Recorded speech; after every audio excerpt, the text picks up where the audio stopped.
আগামীকাল মহালয়ার মধ্য দিয়ে শুরু হচ্ছে শারদীয় দুর্গোৎসবের আনুষ্ঠানিকতা। সনাতন ধর্মাবলম্বীদের সবচেয়ে বড় ধর্মীয় উৎসবকে ঘিরে ব্যস্ত সময় পার করছেন প্রতিমা শিল্পীরা। পূজা মণ্ডপগুলোতে চলছে শেষ মুহূর্তের প্রস্তুতি।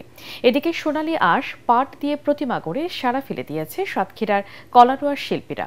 এই প্রতিমা দেখতে দূর দূরান্ত থেকে দর্শনার্থীরা ভিড় জমাচ্ছেন মণ্ডপে।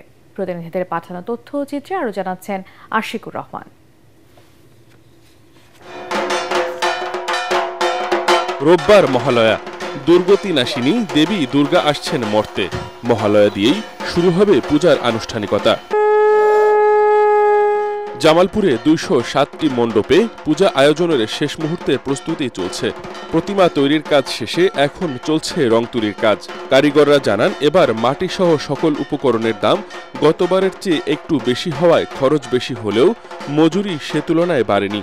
আগামী ২৮ সেপ্টেম্বর সনাতনী সম্প্রদায়ের অন্যতম ধর্মীয় উৎসব শারদীয় দুর্গাপূজা মহাষষ্ঠীর মধ্য দিয়ে অনুষ্ঠিত হতে যাচ্ছে। এদিকে সোনালী আঁশ পাট দিয়েই সাতক্ষীরার কলারোয়ার একটি মন্দিরে তৈরি করা হয়েছে দুর্গা প্রতিমা।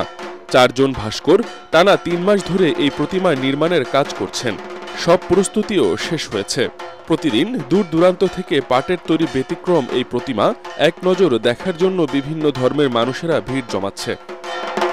স্থানীয় শিল্প ও সংস্কৃতিকে তুলে ধরতেই এমন আয়োজন বলে জানান এই কৃষি কর্মকর্তা।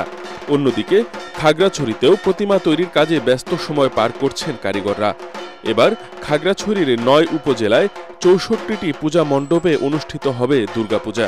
সুষ্ঠুভাবে পূজা আয়োজনে নিরাপত্তা নিশ্চিতে প্রতিটি মণ্ডপে ৪ স্তরের নিরাপত্তা ব্যবস্থা নেওয়া হয়েছে বলে জানালেন পুলিশ সুপার।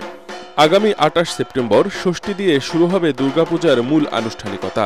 আর ২রা অক্টোবর প্রতিমা বিসর্জনের মধ্য দিয়ে শেষ হবে শারদীয় দুর্গাপূজা।